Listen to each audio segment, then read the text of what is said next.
game with the Patriots and the Broncos. I thought first team to 21 was going to win that game. The Patriots aren't a dynamic offense, but that defense has been surprisingly great. And then you factor in the snow. And granted, Denver was really banged up. When you don't have your leading rusher, one of your leading pass receivers, and you're going into that game, and you got Jared Stidham trying to do his best Bo Nix impersonation and wasn't able to do it.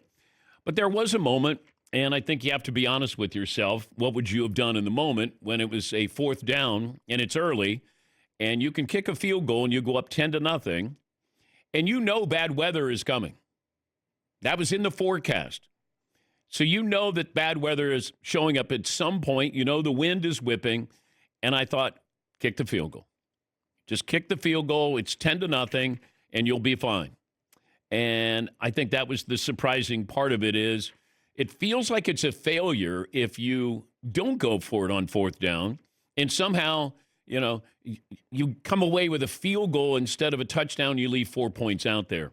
With a backup quarterback, bad weather coming, and I don't know how many chances you're going to get against this Patriot defense to get inside the red zone.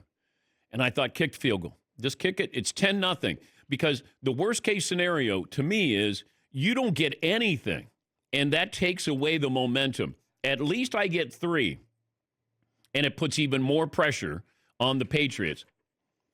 And Patriots, neither team really had a running game. But here's Sean Payton talking about going forward on 4th and 1. I just felt like, man, we had momentum to get up 14. It felt like we had a good call. Where were we at yard line wise there? Yeah, around 20. Yeah, I think the feeling was, man, let's be aggressive. To get up 14, I was just watching the way our defense was playing. I understand it. I don't know if it was analytics. It may have been just gut feeling. It may have just been Sean Payton bravado that we got him. And I did say after the fact, look, if they had scored a touchdown, you're up 14, you're probably winning that game. So I understood the risk and the reward.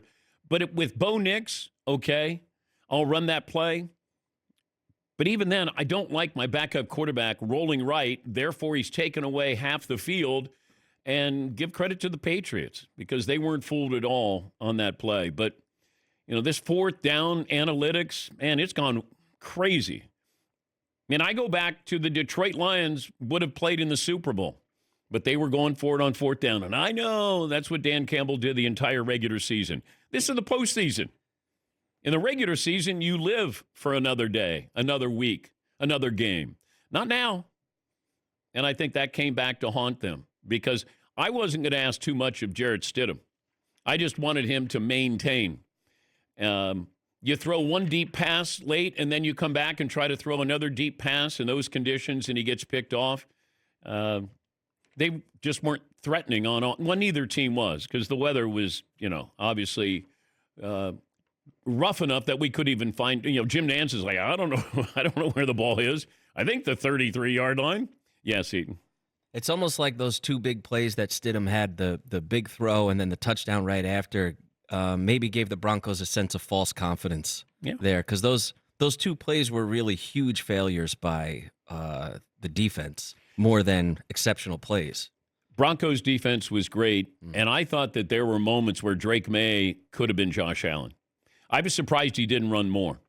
And I think if they're going to beat Seattle, he's going to have to run probably 10 times. Because there were yards out there for him. And then you find out that last call where he doesn't tell anybody that he's going to take it himself. Here is Drake Maye on that first down scramble to solidify the game. Yeah, we were in big personnel running the same deal to the right, little stretch play. And, at some point, they get lackadaisical and, got a chance to get around the edge. And I thought he was going to track me and hawk me down, but got enough to pick up the first, and Coach Graves will probably get mad about running out of bounds. But at that point, it doesn't matter when you get the first down. So that was a cool moment and cool to separate those guys. It's always cool finishing in victory formation. It's pretty sweet. Yeah, it's an amazing play. And I want to talk to Mark Schlereth. He'll join us later on about that. He was a former offensive lineman. That sometimes when you don't tell everybody, you don't have to worry about somebody not completing what they're supposed to. Like, you want to give the defense what they think they're seeing, and not where, we don't have to block that hard. We're going to run this misdirection or fake play, a bootleg, whatever it is.